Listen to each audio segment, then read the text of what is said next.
오늘의 큐티 말씀은 사도행전 13장 13절부터 31절입니다. 제목 소아시아 선교 시작.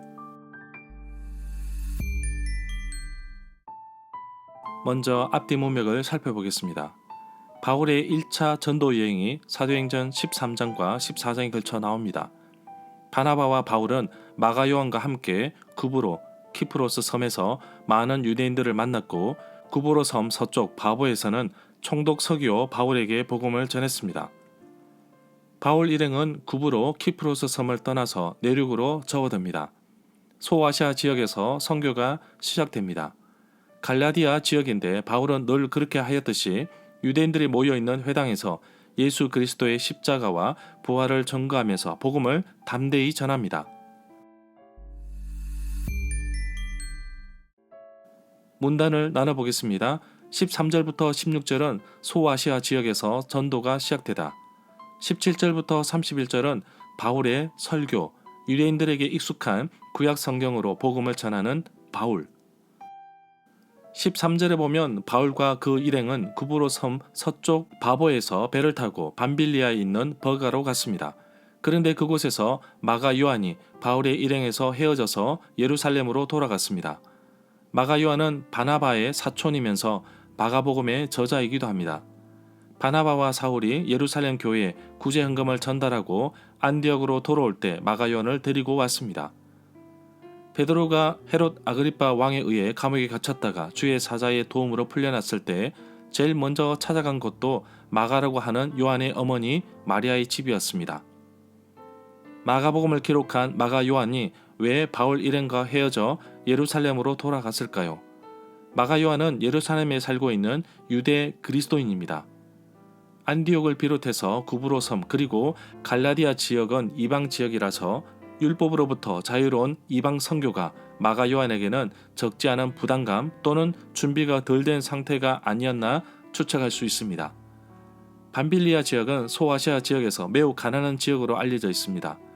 바울 일행이 도착한 버가는 해안가로부터 13km 정도 떨어진 내륙에 위치한 도시입니다. 14절에 보면 비시디아 안디옥에 도착하였을 때 바울과 바나바가 파송받은 곳은 수리아 안디옥입니다. 서로 다른 안디옥입니다. 비시디아 안디옥은 비시디아 지방에 있는 안디옥이라는 도시 이름입니다.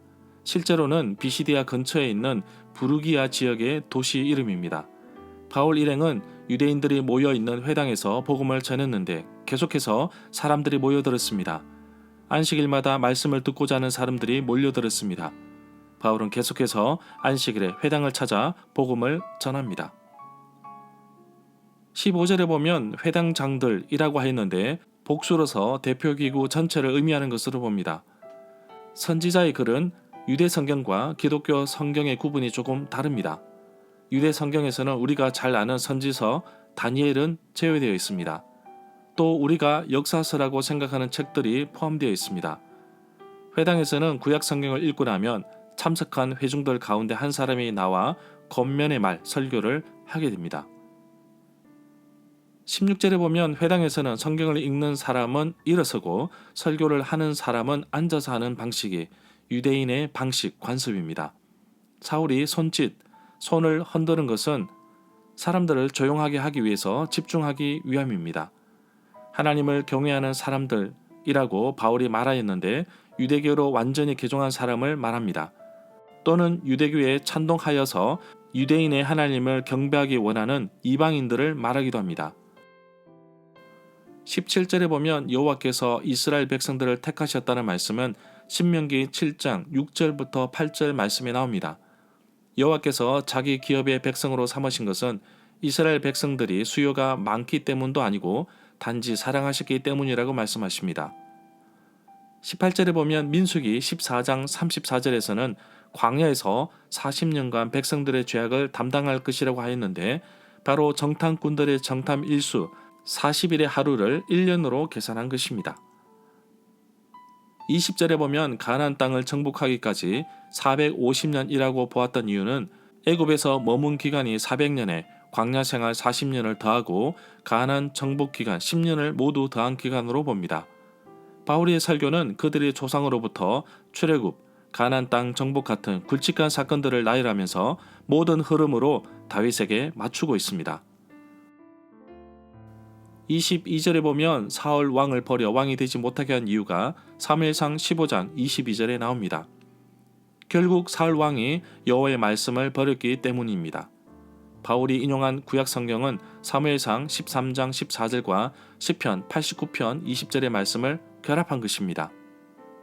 23절에 보면 하나님께서는 약속하신 대로 다윗의 자손, 후손 가운데서 한 분을 구세주로 삼아 이스라엘에게 보내주셨는데 그분이 바로 예수님이십니다. 25절에 보면 바울은 세례요한에 대한 정보를 24절부터 25절에 나열하고 있습니다. 사도행전 18장 25절에 보면 에베소에서 알렉산드리아 출신 아볼로를 만나게 됩니다. 아볼로는 일찍이 주의 도를 배워 열심으로 예수에 관한 것을 자세히 말하며 가르치거나 요한의 세례만 알고 있었습니다. 그 외에 사도행전 19장 1절부터 5절에서도 요한의 세례만 알고 있었다고 말하고 있습니다. 이처럼 세례 요한을 메시아로 여기는 경향이 있는 청중들을 고려하여 바울이 좀 더 자세하게 말하고 있는 것으로 보입니다. 30절에 보면 하나님께서 예수 그리스도를 사망의 고통에서 풀어 살리셨습니다. 이는 그가 사망에 매여 있을 수 없음이라고 말하고 있습니다. 절마다 상세한 설명과 구절 해석, 핵심 내용과 중심 줄거리는 네이버 블로그에 올려져 있습니다. 내게 주시는 교훈입니다. 이방 지역이고 유대인들이 회당에 모여있는 가운데서도 바울이 주도적으로 나서서 예수 그리스도의 복음을 전하고 있습니다. 이미 생명의 위협을 느꼈던 바울이지만 담대하게 복음을 전하는 모습을 보게 됩니다. 복음을 상대방을 이해하기 쉽도록 도전하였는데 바로 유대인들에게 익숙한 구약 성경의 내용을 가지고 잘 전하였습니다. 복음을 듣는 사람의 입장도 고려하여야 합니다. 혹시 복음을 전할 기회가 있다면 무작정 전하기보다는 상대방이 복음을 들을 마음이 준비가 되면, 마음이 열려지면 그때 전해도 늦지 않습니다. 그러나 무엇보다도 중요한 것은 바울의 마음속에 열정이 넘쳐나는 것을 볼 수 있습니다. 나에게도 영혼을 사랑하는 마음이 있는지, 그리고 그 사랑을 표현할 방법은 무엇이 있는지 생각해 봅시다. 마가 요한을 수행으로 데리고 다녔지만 얼마 되지 않아서 중도에 포기해버렸습니다. 나중에 마가 요한 때문에 바나바와 바울이 갈라서게 됩니다. 그러나 시간이 지나면서 바울은 마가를 데려오라고 합니다. 골로새서 4장 10절과 디모데후서 4장 11절에서 마가가 유익한 사람이라고 말하고 있습니다. 비록 우리 주변에 신앙생활이 연약한 사람이 있다고 할지라도 기다리며 잘 양육하고 도와주면 귀한 일꾼으로 세워질 것입니다. 마가에게는 시간이 필요하였던 것 같습니다. 마가를 변화시킨 하나님께서 나의 삶도 변화시켜 주시고 나를 연단시켜 하나님의 귀한 일꾼으로 세워지기를 원합니다. 유대인들은 안식일마다 구약 성경을 외우기도 하고 읽기도 하였지만 메시아이신 예수님에 대해서는 알지 못하였습니다. 성경을 문자적으로 받아들이거나 신앙생활을 잘못하는 사람들이 많이 있습니다. 정말 하나님이 원하시는 삶은 주 예수님을 통하여 우리에게 나타내신 하나님의 사랑을 내 삶 속에서 이어갈 수 있도록 늘 하나님과 교제하는 삶입니다. 그런 삶이 되도록 철저하게 나 자신을 돌아보기를 원합니다. 바울이 알지 못하는 지역으로 성큼성큼 달려가서 복음을 전하는 모습을 통해 하나님께서 나를 복음이 전하기 위해 보내시는 것으로 순종하며 가기를 원하십니다. 환경적으로 볼 때 여러 가지 상황을 볼 때 쉽지 않은 결정이라고 생각하지만 그래도 기도하며 도전합시다.